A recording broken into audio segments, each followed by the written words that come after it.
Certains êtres vivants pourraient faire penser, en paraphrasant Coluche, que Dieu a dit « Dans la vie, il y aura des durs, il y aura des mous. Et pour celui qui sera petit et mou, ce sera très dur. » Mais la mollitude, ainsi qu'on devrait dire, c'est quoi? Le comte de Buffon, naturaliste et écrivain français, avant de mourir en 1788, en a donné cette admirable définition, digne d'être gravée dans du mou. Tout ce qui est humide est en même temps mou, c'est-à-dire moins dur que ce qui est sec. Voici un mou, très humide et plutôt petit, pour qui, en effet, la vie est très dure. L'holoturie, ou concombre de mer. C'est un cousin des échinodermes, c'est-à-dire de ces animaux à peau hérissée que sont aussi, notamment, les étoiles de mer. Anatomie peu enthousiasmante. Une bouche à l'avant, un anus à l'arrière. Entre les deux, du mou, à peine renforcé à l'intérieur par de minuscules pièces de calcaire, même pas solidaires, éparpillées dans le mou. Longueur moyenne de 20 à 30 cm, allant jusqu'à 2 mètres. Le concombre de mer voyage peu. On en a vu rester 2 ans au même endroit. Il pêche du plancton à la ligne, avec les tentacules qu'il a dans la bouche, et s'il décide de bouger, pas de quoi alerter les médias. S'aidant de ses molles aspérités, il fait du 15 à 20 cm à l'heure.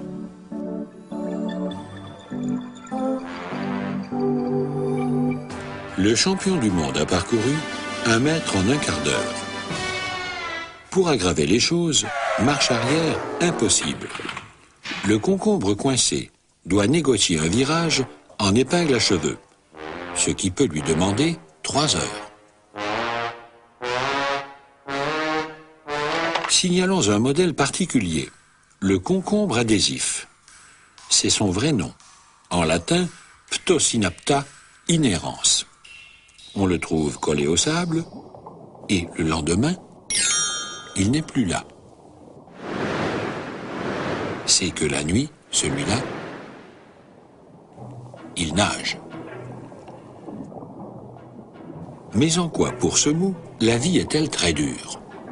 D'abord, une foule de protozoaires vit dans la bouche du concombre de mer, et aussi à l'arrière, dans ses poumons, lesquels communiquent avec son anus, puisque c'est par là que respire le concombre de mer, en aspirant de l'eau fraîche, oxygénée par le rectum. Passons. Dans son intestin vivent d'autres squatters minuscules, passe encore. Mais voici que des mollusques bivalves s'installent sur le capot du concombre de mer. Une espèce japonaise s'est carrément fabriqué un pied pour se faire trimballer et lui vole au passage le plancton qu'il essaye de faire circuler vers sa bouche en agitant d'innombrables cils pour créer un courant. D'ailleurs, comme il en aspire aussi par l'anus, des vers marins en profitent pour s'enfiler dans son anus. Croyez-vous que ce soit tout? Des petits crabes, et allez donc, s'enfournent aussi dans son anus et s'installent à demeure dans son rectum, ce qui commence à faire du monde. Pendant ce temps, des petits crustacés pénètrent dans sa bouche pour y jeter un œil. Le seul qu'ils ont, ce pourquoi on les appelle des cyclopes. Et ils lui mangent le plancton dans la bouche. Du monde à l'avant, du monde à l'arrière, du monde à l'intérieur, du monde sur le pont, et puis quoi encore? Un poisson, de la famille des aurins, pénètre aussi le concombre de mer par l'anus, comme le ver marin et comme le crabe.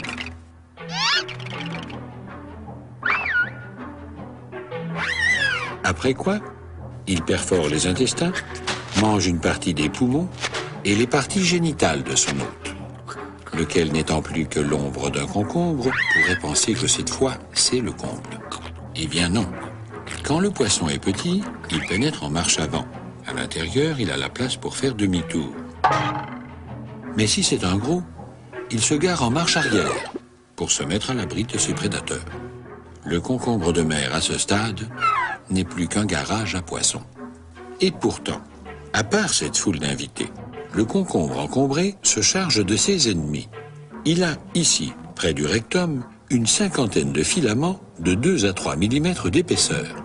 En cas de danger, il projette le tout. Les filaments sont collants et peuvent s'allonger de 20 à 30 fois leur longueur. C'est la dissuasion spaghetti. Certains concombres menacés envoient même promener tout leur tube digestif. Empoisonnés à l'holothurine, un poison capable de dissuader un requin. Dans les cas graves, ils abandonnent même tout leur arrière-train. Et tout le Saint-Frusquin des squatters. Et en 2 semaines, ils refont le tout.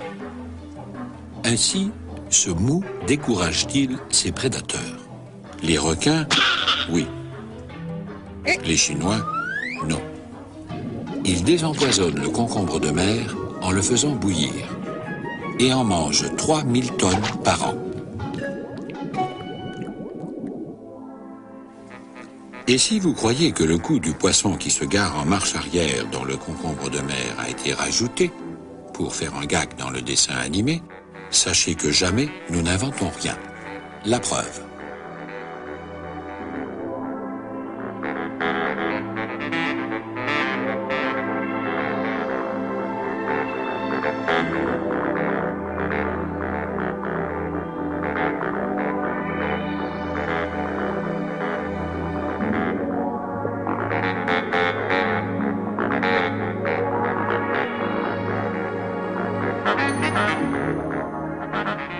Enfin, si vous ne croyez pas non plus au coup de la dissuasion spaghetti, le voici, document rare, en images réelles.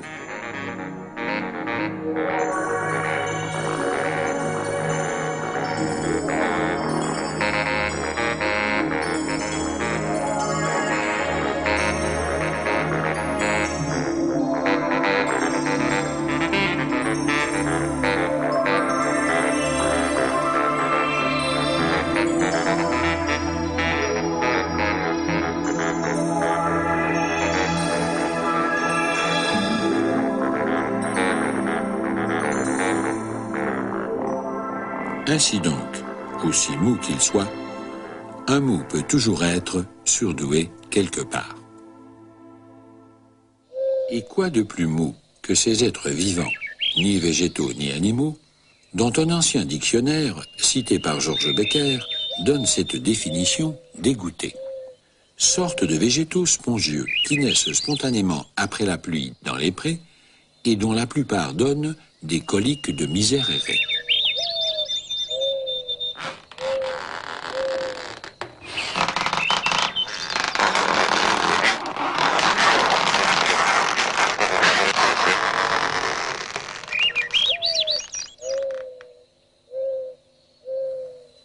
Ce que ceux-ci ont inventé, pourtant, mérite un coup de chapeau.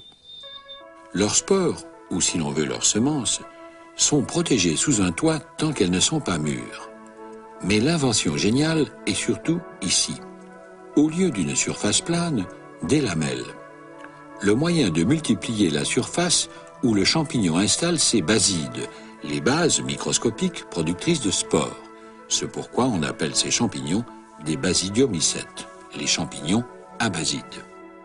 Grâce à ce système, un seul d'entre eux peut larguer en 24 heures jusqu'à 1 trillion de spores, soit 1 million de millions de spores, dont chacune, invisible à l'œil nu, pèse 1/100 de milligramme. Pourquoi autant? Une spore en germant donnera un réseau de filaments, un mycélium. Mais dans la plupart des cas, pour que naisse un champignon, il faudra que ce mycélium en rencontre un autre, provenant d'une spore de sexe différent. Et parfois, il en faut 4. Seul moyen de provoquer ce hasard, la tactique, au sens propre, de la diaspora. Pour cela, tous les coups sont bons. Ce coprin, par exemple, est rempli d'eau à une telle pression qu'il est capable de soulever le macadam des trottoirs.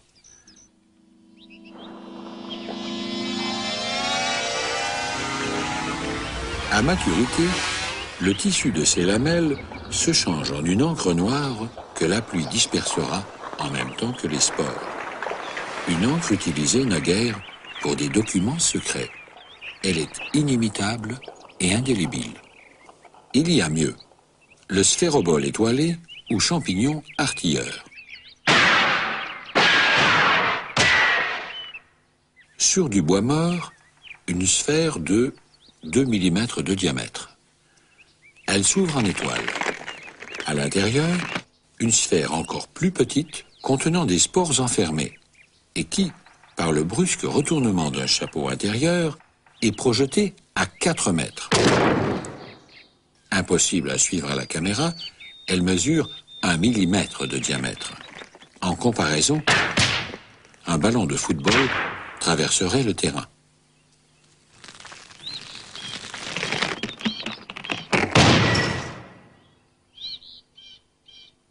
Voici un champignon 10 fois plus gros, 1 centimètre de hauteur, appelé nid d'oiseau. Le haut du nid est fermé comme avec du papier blanc, qui s'ouvre avec la pluie. À l'intérieur, des capsules renfermant des spores, retenues par une hampe avec un fin ressort tendu. Surveillez le bord en bas vers la gauche. Une goutte de pluie va casser une hampe et libérer une capsule. Le fin ressort, détendu, reste fixé à la capsule. Et comme il est gluant, il la fixe à son nouveau support.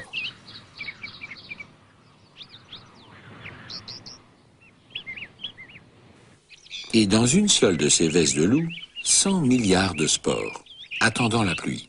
Le champignon, complètement refermé sur lui-même, a commencé par se déshydrater de manière à exploser en poussière de spores sous l'effet des premières gouttes de pluie, crevant son enveloppe.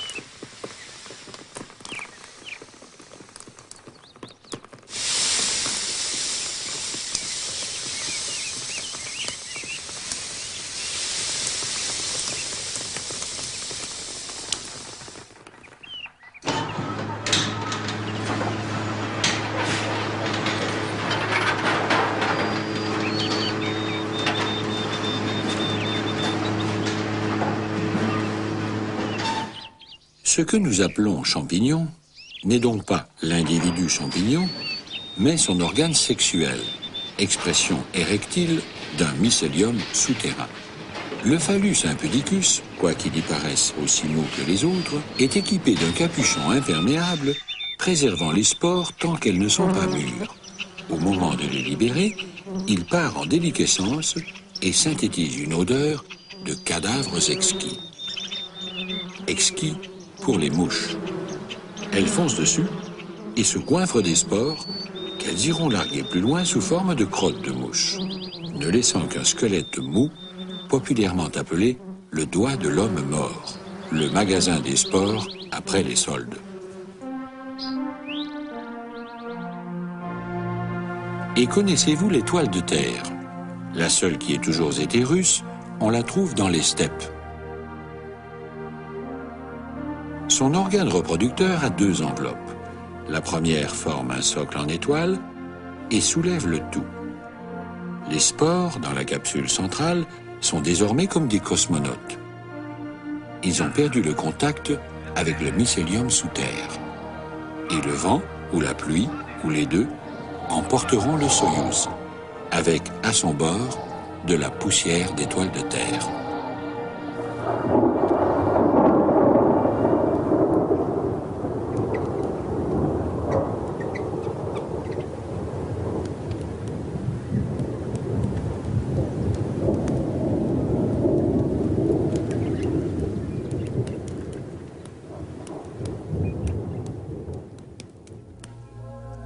Quant aux champignons calamars, ou champignons sèches, ainsi appelés à cause de ses tentacules, il est arrivé en France en 1917, à l'état de spore, dans le fourrage des chevaux d'un contingent australien.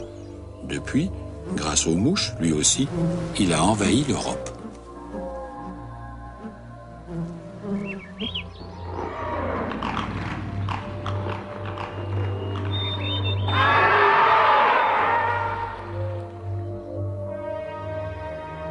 Des mous, les champignons? Certes, mais des mous surdoués. Grâce grâce à ses extraordinaires capacités de se propager sous une forme concentrée, infinitésimale, capable de voyager dans l'espace et le temps, en attendant les conditions pour germer, bien plus que l'homme, ils sont les envahisseurs de la Terre.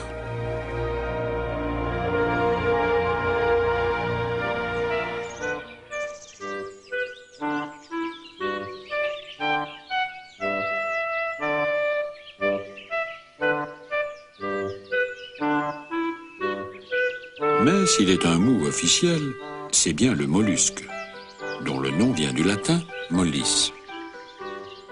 Voici donc un mou d'appellation contrôlée, l'escargot. Scientifiquement, un gastéropode. Ce nom, venant du grec, signifie qu'il a un pied sous le ventre. Et il a bel et bien l'estomac dans les talons. Les jardiniers le savent. Déjà, sur ce point, il est surdoué. Il dispose d'un super suc digestif tellement riche en diastase qu'on peut l'utiliser en médecine pour détruire dans les urines certains corps proches du cholestérol.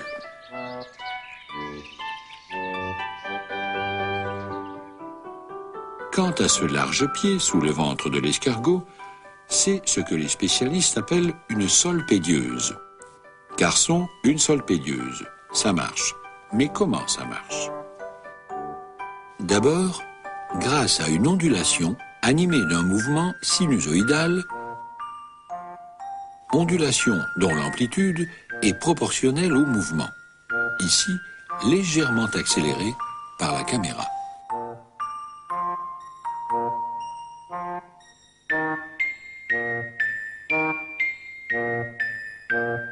Grâce à ce système, l'escargot peut pratiquement avancer sur une lame de couteau. Si étroite que soit la surface de contact, il y a toujours une ondulation qui, en passant, le fait avancer.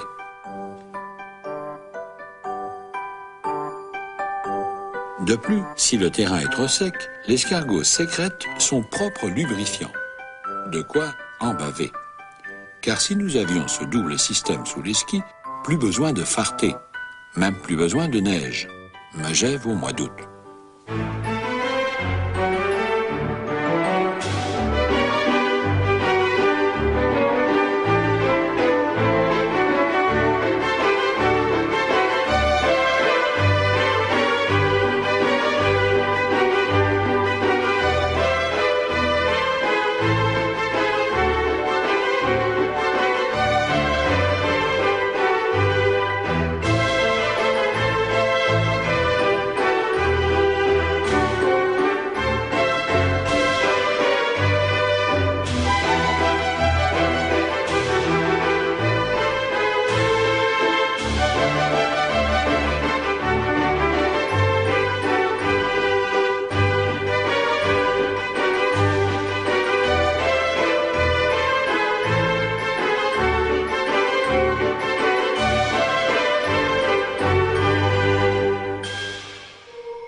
Autre chose, on a vérifié que l'escargot peut vivre 2 ou 3 jours totalement privé d'oxygène. De toute façon, l'hiver, quand il s'enferme dans sa coquille, il ne respire presque plus. C'est alors, quand il hiberne à l'abri dans un coin, qu'il peut résister à -1 degré. Pour faire la preuve de cette résistance au gel, nous avons fait évoluer ces 2 escargots de Bourgogne sur de la vraie glace pilée disposée au premier plan. L'arrière-plan est une photographie du palais de Monaco, exceptionnellement sous la neige en 1985.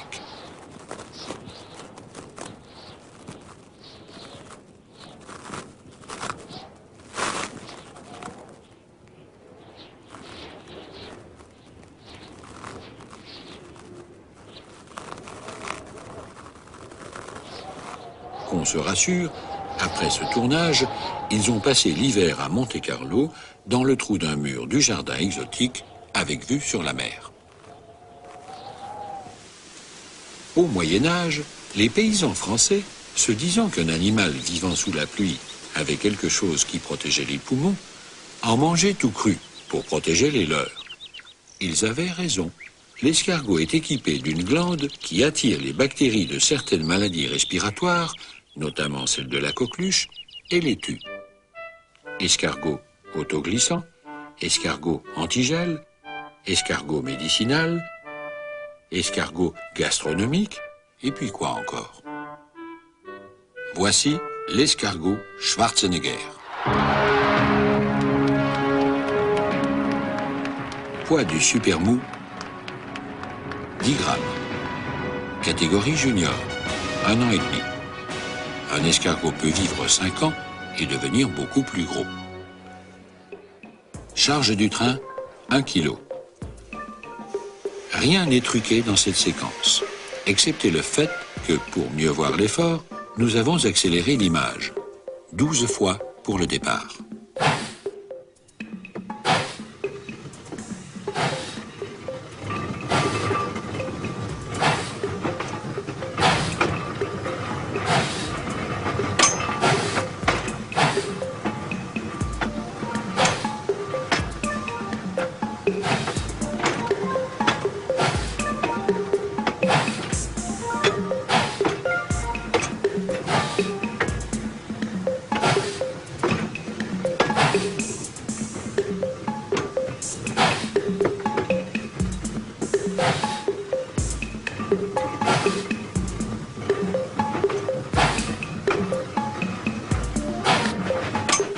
Et voici, en pleine lumière, l'arrivée en gare. Image accélérée, 25 fois. Mais l'escargot tire vraiment le train.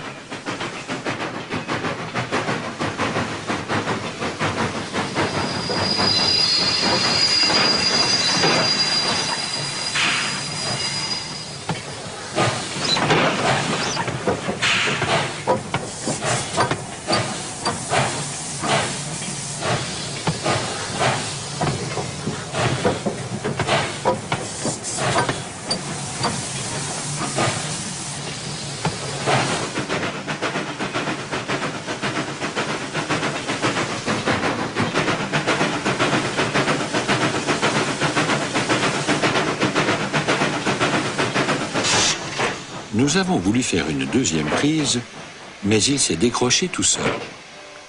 Vraiment tout seul. Grâce à un mouvement mou.